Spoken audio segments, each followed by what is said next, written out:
माँ, जल्दी करो, मुझे देर हो रही है। बस स्टॉप पर भी पहुँचना है। देव ने अपने जूते की फीते बांधते हुए कहा। हाँ, मुझे पता है तुझे क्यों इतनी देर हो रही है। जाएगा पहले पूर्वी के घर, उसका इंतजार करेगा, फिर उसके साथ बातें करते करते बस स्टॉप तक जाएगा और अपनी माँ को परेशान करेगा। बस पता नहीं क्या बातें होती हैं तुम लोगों की, जो स्कूल से लेकर घर तक पूरी ही नहीं होती है। मैं तो सोच रही हूँ तेरे 8वीं कक्षा के बाद तेरे पापा से कहकर तुझे बोर्डिंग स्कूल भेज दूँ। कहते हुए रीमा देव को उसके खाने का डिब्बा पकड़ा देती है।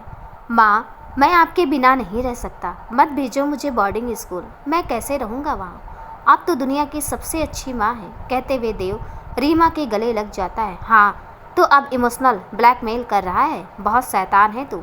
जा, अब तुझे देर नहीं हो रही पूर्वी के घर जाने की। कहते हुए रीमा देव के गालों पर हाथों से लाड करती है। ओके माँ, बाय बाय बेटा, और लंच पूरा खाना। ठीक है माँ, खा लूँगा।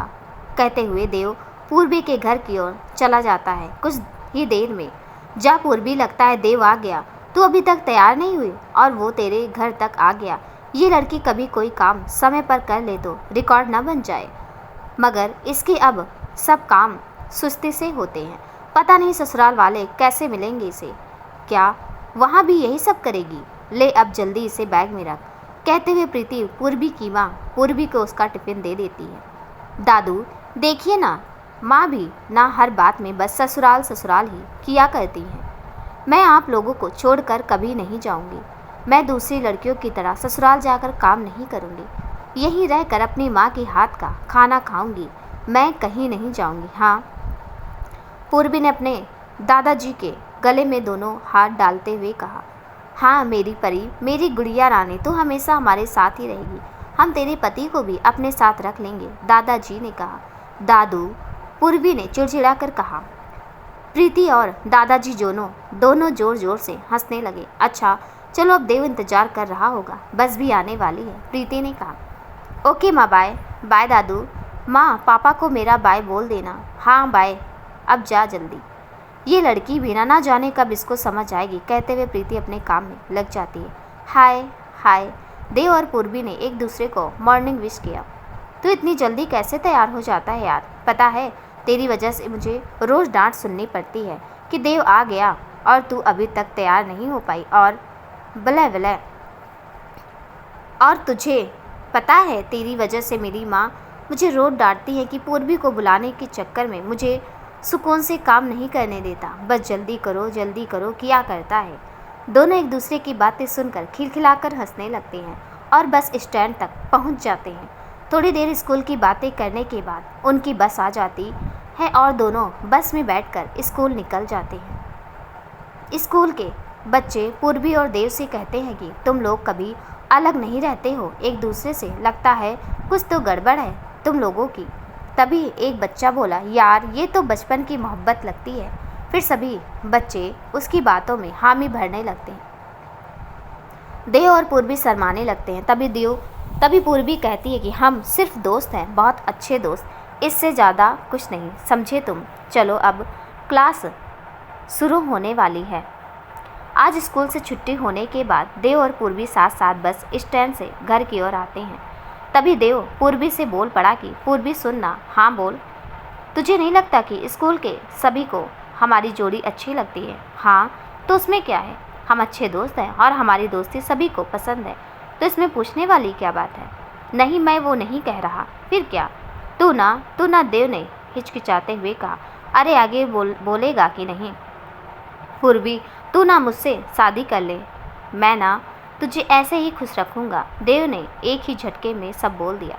तू पागल हो गया है क्या? हम दोस्त हैं, दोस्त कभी शादी थोड़े ही करते हैं। दोस्त ही रहने में हम अपनी लाइफ ज़्यादा अच्छे से एंजॉय कर सकते हैं, पूर्वी ने बड़े ही विनम्रता से कह दिया। लेकिन तू देखना, एक ना एक दिन मुझे किसी और के साथ देखकर तू जरूर जलेगी। अभी मौका है, अभी से मेरी बुकिंग कर ले। कहते हुए देव जोर से हंसने लगता है। जलेगी मेरी जूती, मैं क्या किसी से जलने लगी? मैंने तो आज ही माँ से बोल दिया कि मैं किसी से शादी नहीं करूँगी। अपने पैर पर खड़ी होकर अपने माँ पापा के साथ ही रहूँगी। मैं तो कभी उनसे दूर नहीं जाऊँगी। चल अच्छा, देखते हैं कब तक तू शादी नहीं करती है। मैं तो तेरा हमेशा इंतज़ार करूँगा। इतने में पूर्वी का घर आ गया और दोनों एक दूसरे को बाय बोलकर पूर्वी अपने घर चली गई और देव अपने घर की ओर। क्या यही से एक रूहानी प्यार की शुरुआत हो चुकी थी, मगर एक तरफा प्यार। माँ, आ गया बेटा, चल अब जल्दी से कपड़े बदल कर हाथ मुँह धो ले, मैं तब तक तेरा खाना लगा देती हूँ। ठीक है माँ।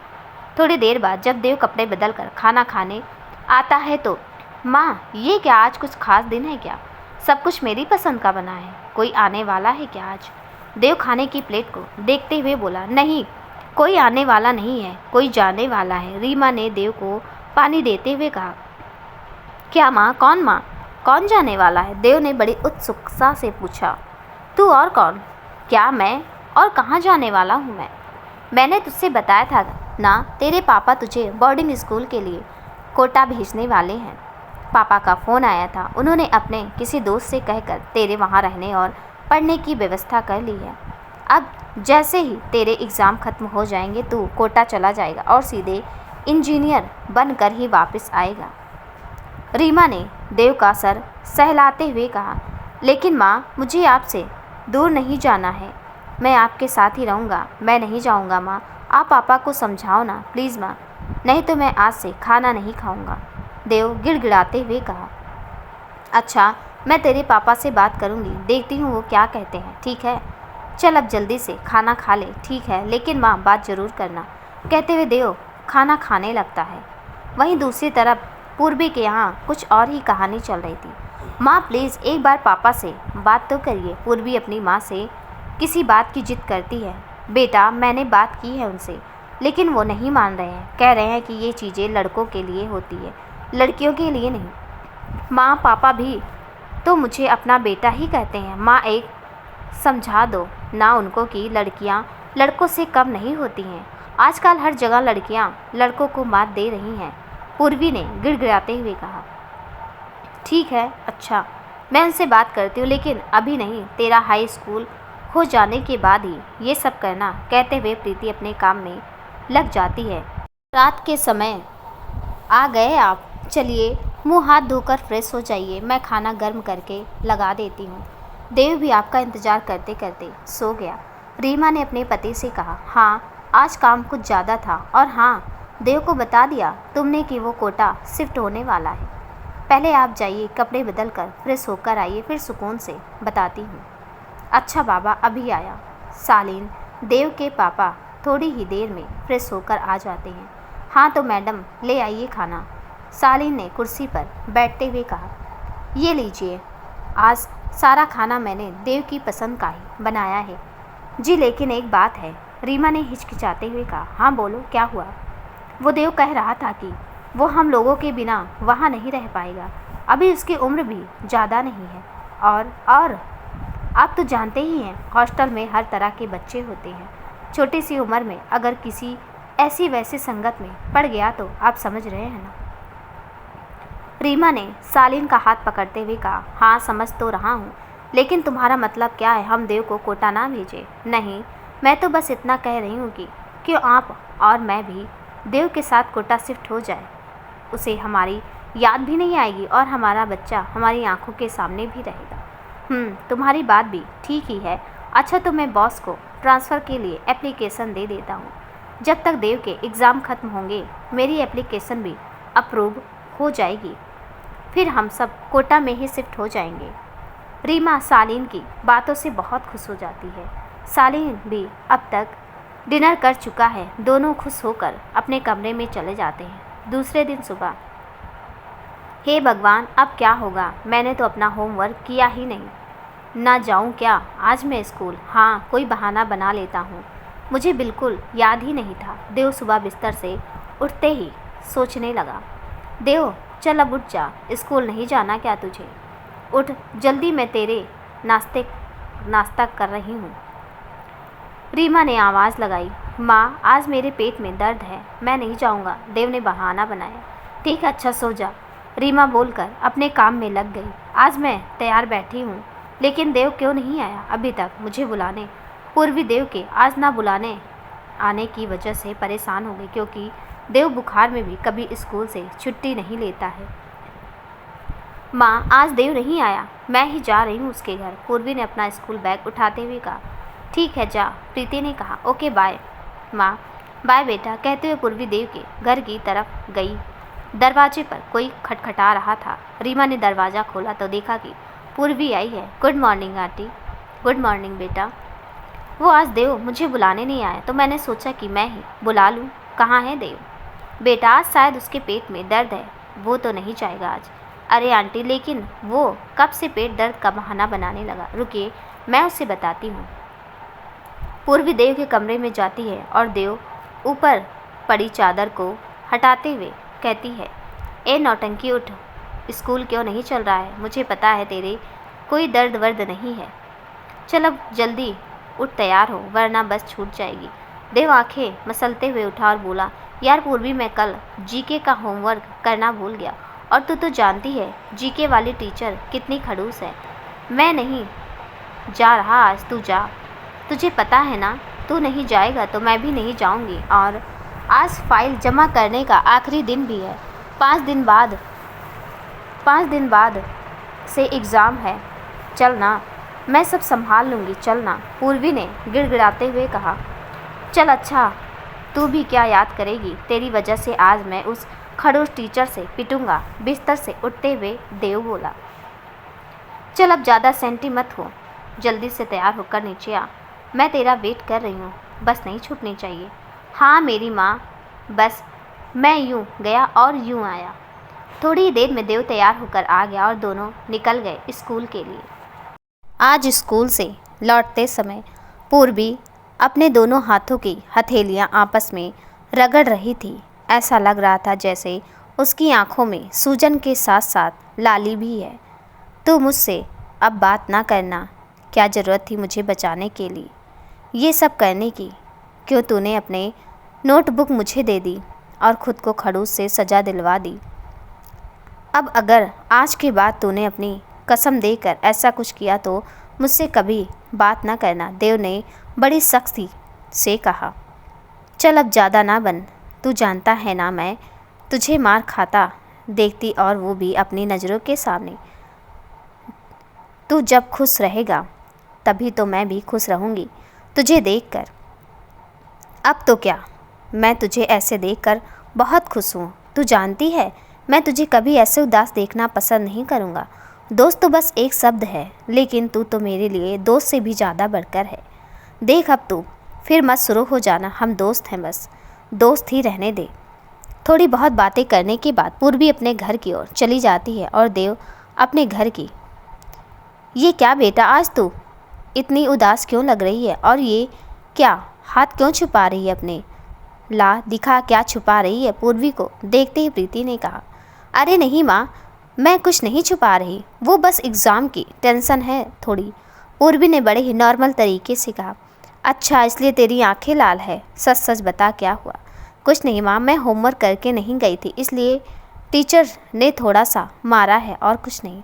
लेकिन कल तो तू दिन भर बैठकर होमवर्क कर रही थी ना, फिर कौन सा बाकी रह गया था? सच बता पूर्वी, प्रीति ने सख्ती से पूछा।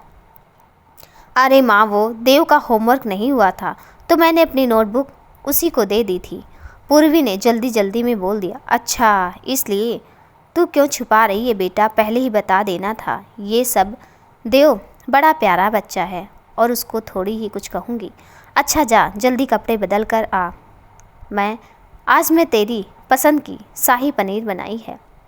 प्रीति ने पूर्वी के सर पर हाथ फेरते हुए कहा। देव का घर, माँ अपने पापा से बात की कि मैं कोटा नहीं जाऊँगा आप लोगों को छोड़कर? हाँ बाबा, बात कर ली है, तेरे आखिरी पेपर वाले दिन हम यहाँ से निकलेंगे। कहाँ माँ? देव ने बड़ी उत्सुकता से पूछा।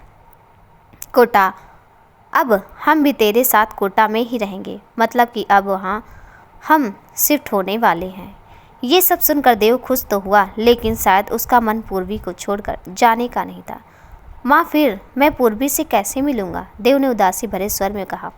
अरे बेटा, ये जोधपुर और ये कोटा ज़्यादा दूरी थोड़ी ना है, फ़ोन तो रहेगा ना बात करने के लिए, और ज़्यादा मन करे तो हम आ जाया करेंगे, पूर्वी से भी मिल लेंगे और अपने पुराने पड़ोसियों से भी। ठीक है माँ, लेकिन मैं अभी पूर्वी को ये बात बताऊंगा नहीं, वो उदास हो जाएगी। मैं उसको आखिरी पेपर वाले दिन ही बताऊंगा, 20 दिनों के बाद। आज पूर्वी और देव के 8वीं कक्षा का आखिरी दिन है और आज ही शाम को देव और उसके परिवार को कोटा के लिए निकलना है। दोनों स्कूल से साथ साथ आ रहे थे। क्या हुआ देव, आज तो इतना उदास क्यों लग रहा है? पेपर अच्छा नहीं हुआ क्या? पूर्वी ने बड़ी उत्सुकता से पूछा। नहीं यार, ऐसा कुछ नहीं है, देव ने बड़े धीरे स्वर में जवाब दिया। फिर क्या बात है, तू अब मुझसे भी नहीं बताएगा? देव, तू गुस्सा मत करना कि मैंने तुझे पहले क्यों नहीं बताया। क्या देव, क्या नहीं बताया? पूर्वी, आज हम लोग यहाँ से जा रहे हैं, देव ने कहा। क्या मतलब? पूर्वी एकदम से अचंभित हो गई। मतलब ये कि अब हम लोग जोधपुर में नहीं, कोटा में शिफ्ट होने जा रहे हैं। पापा का कहना है कि मुझे अब इसके आगे की पढ़ाई वहीं से करना चाहिए। वहाँ सब कुछ सेट हो गया है, बस आज ही हमें निकलना है। पूर्वी को जैसे कोई बड़ा झटका लग गया हो। वो आंखों में आंसू भरकर दौड़ते हुए अपने घर की तरफ भागने लगी। देव उसे आवाज़ लगाता रहा, लेकिन उसने देव की एक ना सुनी। कुछ देर बाद, अरे पूर्वी, क्या हुआ? क्या हुआ बेटा? पूर्वी, पूर्वी, प्रीति ने पूर्वी को बिना कुछ बोले रोते हुए कमरे की तरफ भागते हुए देखने पर कहा। प्रीति के बार बार पूछने पर पूर्वी ने अपनी माँ को बताया कि माँ, आज देव और उसका परिवार कोटा में शिफ्ट होने जा रहे हैं। उसने मुझे एक बार भी बताया नहीं, आज ही बताया, पूर्वी ने रोते हुए कहा। अरे बेटा, ये उसका फैसला थोड़ी है, उसके माँ बाप जो कहेंगे वही तो वो करेगा। उसने तुझे शायद इसलिए ना बताया हो जिससे तू उदास ना रहे और अपने एग्ज़ाम अच्छे से दे सके। प्रीति ने पूर्वी को समझाते हुए कहा। चल अच्छा उठ, अब जल्दी कपड़े बदल ले और खाना खा ले। उठ मेरा बेटा, जल्दी से। उधर देव के घर पहुँचते रीमा ने उससे कहा कि जा जल्दी कपड़े बदल कर खाना खा ले, मुझे कुछ काम है, 2 घंटे में हमें निकलना है। तेरे पापा रात तक वहाँ आ जाएंगे। ठीक है माँ, मैं फटाफट सब कर लेता हूँ। 1 घंटे बाद, माँ मेरी सब तैयारियाँ हो गई हैं, मैं बस पूर्वी से मिलकर आता हूँ, वो मुझसे नाराज़ हो गई है। जा मगर टाइम पर आ जाना। देव पूर्वी के घर जाता और प्रीति के बताने पर उसके कमरे में जाता जहाँ पूर्वी मायूस सी बैठी हुई है। पूर्वी, ए पूर्वी, सुनना, नहीं बात करेगी क्या? अगर चला गया तो फिर नहीं आऊँगा कभी। कुछ बोल ना यार। पूर्वी मुँह घुमा कर बैठ जाती है। देख यार, मुझे माफ़ कर दे, मगर यार मिल तो ले, पता नहीं फिर कब और कैसे मुलाकात हो। पूर्वी बेड से उठकर आती है और देव को गले लगा लेती है। तू तो वहाँ जाकर नए दोस्त बना लेगा, मेरा तो कोई भी नहीं है। अरे पागल, चाहे मेरे लाखों दोस्त ही क्यों ना बन जाए, लेकिन तेरी जगह कभी कोई नहीं ले सकता क्या? देव ने दोनों हाथों से पूर्वी का सर पकड़ते हुए कहा। और मैं कहीं दूर थोड़ी जा रहा हूँ, बस तेरे शहर से जा रहा हूँ। ज़्यादा कभी याद आए तो आंटी के फ़ोन से बात कर लेना। मैं तो तुझसे पहले भी कह रहा था, मुझसे शादी कर ले तू, फिर ऐसे तुझे रोना नहीं पड़ेगा। कहते हुए देव हंस दिया। चल अच्छा चुप कर, पूर्वी ने कहा। देव, एक बात बोलूँ? हाँ बोल। तू कभी भूलेगा तो नहीं मुझको? नहीं पागल, तू तो मेरी जान है, तू भले ही भूल सकती है मुझे। नहीं, कभी नहीं, पूर्वी ने कहा। अच्छा चल अब मैं चलता हूँ, माँ मेरा इंतज़ार कर रही होगी, हमें निकलना है। सुन देव, हाँ ये ले मेरा ब्रेसलेट रख, जब कभी तू मुझे महसूस करना चाहे तो इसे देख लेना। और तू भी ये मेरी अंगूठी रख, जब कभी मेरी याद आए तो इस अंगूठी के नगीने में देख लेना, मेरा चेहरा दिख जाएगा तुझे। पूर्वी देव जाते जाते बोला। हाँ, मैं हमेशा तेरी हाँ का इंतज़ार करूँगा। कहते हुए देव चला गया। अब ज़िंदगी कैसे मिलाएगी इनको दोबारा, कैसे होने वाली है प्रेम कहानी, देखते हैं अगले भाग में। दोस्तों, कहानी कैसे लगी कमेंट में ज़रूर बताइएगा और कहानी का अगला भाग देखने के लिए प्लीज़ चैनल को सब्सक्राइब कर दीजिएगा, साथ में बेल आइकन भी प्रेस कर दीजिएगा ताकि मेरी आने वाली हर वीडियो का नोटिफिकेशन आपको मिल जाए। तब तक के लिए नमस्कार।